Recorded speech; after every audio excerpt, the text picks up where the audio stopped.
Vamos a ver, ¿podrían llegar nuevos cheques de estímulo pagados con aranceles?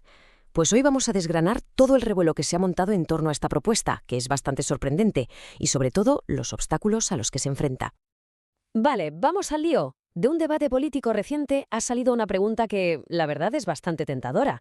La idea es si una cantidad masiva de dinero, una especie de ganancia inesperada, podría acabar directamente en el bolsillo de los contribuyentes. Casi nada.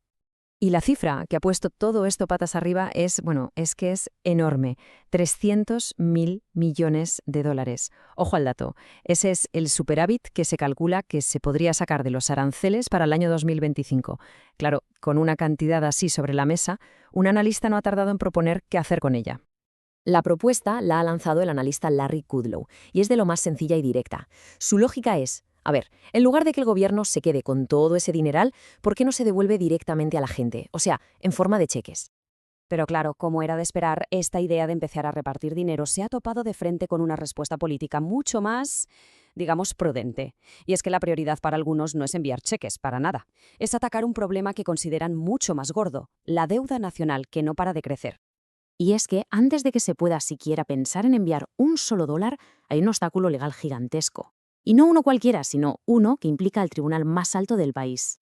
A ver, que quede claro, el Tribunal Supremo no va a decidir si los aranceles son buenos o malos, no. La cuestión clave, el meollo del asunto, es decidir quién tiene el poder para imponerlos. ¿Es cosa del presidente o es una competencia exclusiva del Congreso? Y aquí es donde la cosa se complica por los plazos, porque esto va para largo. Fijaos, los argumentos se escucharán este otoño, sí, pero la decisión final no se espera hasta bien entrado el año que viene. O sea que toca esperar. Entonces, ¿qué significa esto en la práctica? Pues muy simple, que todo ese dineral, esos 300.000 millones de dólares, está, por así decirlo, congelado. Está en una especie de limbo legal hasta que el tribunal diga algo. Pero imaginemos por un momento que el dinero estuviera disponible mañana mismo.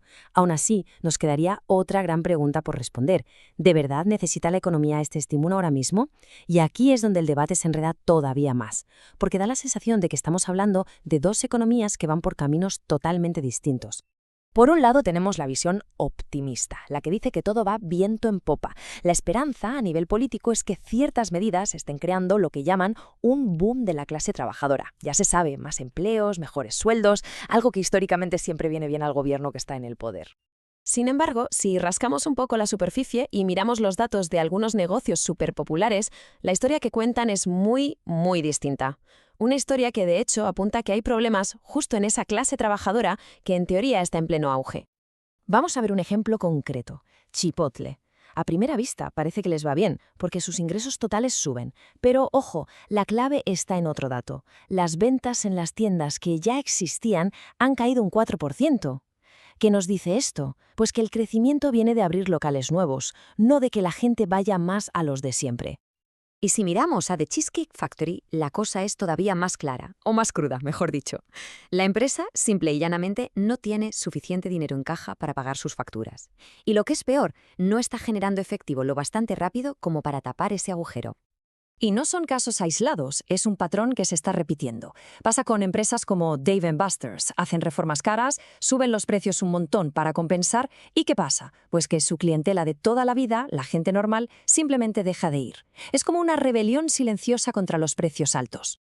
Vale, con todos estos obstáculos, el tema legal, la economía que no está clara, parecería que lo de los cheques es imposible, ¿verdad? Pues sorprendentemente, el análisis que estamos viendo plantea un escenario en el que todavía podrían llegar a producirse.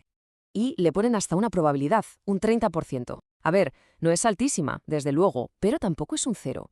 Y lo más curioso de todo es el camino que proponen para que esto ocurra, porque va totalmente en contra de lo que dictaría la lógica. Y aquí viene la gran paradoja de todo este asunto.